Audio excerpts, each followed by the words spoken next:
le peuple congolais a besoin de la lumière. Lorsque nous avons suivi les débats sur la reddition des comptes à l'Assemblée nationale, je me suis dit, nous avons encore des escrocs politiques.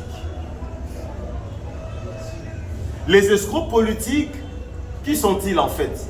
Ce sont les fils du diable qui sont porteurs du ténèbre, qui viennent flouer la population pour les divertir de ce qui est essentiel avec des propos mensongers et des propos fantaisistes et populistes. Vous et moi sommes témoins qu'en 2018, 2017, 2016, certains candidats députés nationaux se sont mis sur le plateau de télévision pour insulter les régimes en place de l'époque. Ils ont insulté le régime de l'époque qui était dirigé par le président de la République honoré, le Raïs Joseph Kabila Kabange. Il y en a même qui disaient que Kabila doit être arrêté et traduit à la Cour suprême, à la Cour pénale internationale pour y être jugé. Quel n'était pas notre étonnement de voir qu'après les élections, lorsque les grands groupes politiques se sont constitués à l'Assemblée nationale, nous avons retrouvé ces gens-là dans le format FCC. Ils se sont retrouvés dans le format FCC. Et certains même dans les réunions du FCC, ils ne voulaient pas faire voir leur visage parce que ayant battu campagne comme état de l'opposition juste pour escroquer la population. Les masques étaient tombés. Première analyse de cette escroquerie politique. Deuxième analyse, l'effritement du FCC. Arrivé au pouvoir, le président Fachi a besoin de gens qui vont lui rassurer une majorité homogène. Ils ont quitté le FCC pour créer l'Union sacrée. Parce qu'ils voulaient être à côté du président Félix Tshisekedi, d'autant plus que le président Kabila n'était plus en fonction. Ils ont donné toutes les assurances au président Tshisekedi. Ils ont donné toute la confiance au gouvernement Samalou Kondé. Parce qu'on devait faire tomber le gouvernement Iroukam. Mais ce même gouvernement Samalou Kondé qui a été investi par cette députée escroc politique,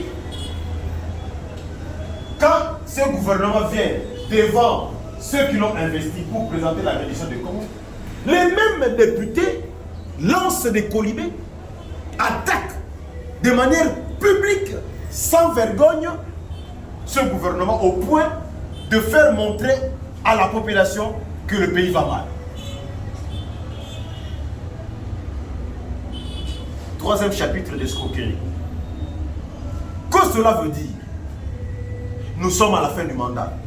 Si on ne tient pas le langage de la population, on ne sera pas réélu. Totumba gouvernement. Mais on attaque le gouvernement parce que le pays va mal, on escroque, on détourne, mais on amène un membre du gouvernement à la motion pour qu'on le fasse partir, on le sauve. Manque de cohérence politique, manque de conviction politique, manque de loyauté au président de la République et au gouvernement. Vous êtes député de la majorité. Le gouvernement vous appartient. Les observations pertinentes qui requièrent des explications techniques peuvent être déposées par courriel auprès des membres du gouvernement. Et ceux qui sont les moins problématiques peuvent être évoqués en plénière. On va vous applaudir parce que la population va adhérer à votre discours, tout en oubliant que vous avez fait le même discours pour être élu. Et quand vous avez été élu, vous avez changé de camp. Et lorsque vous changez de camp, vous trouvez que vous êtes à fin de mandat. Il faut que chacun se sauve pour avoir de la crédibilité à la population. Vous vous attaquez au gouvernement.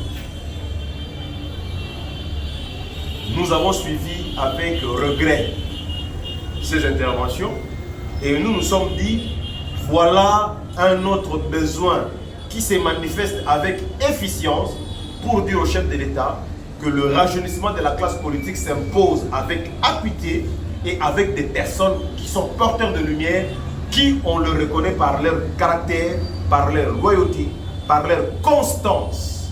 En politique, il faut avoir un discours constant. En politique, il faut respecter son camp et le protéger jusqu'au sacrifice suprême, tout en apportant des corrections à l'interne. Parce que il n'y avait pas de dichotomie entre les discours de l'opposition et de la majorité. Ce jour-là, la plénière. Au point de traiter même le président de l'Assemblée nationale que Yoko te la rabaoule. Nous sommes dans quelle république? Le président de l'Assemblée nationale est l'église au milieu du village. Il est appelé à orienter les débats et à organiser les débats entre l'Assemblée nationale et les institutions de la République, qui est le gouvernement qui est responsable devant l'Assemblée nationale.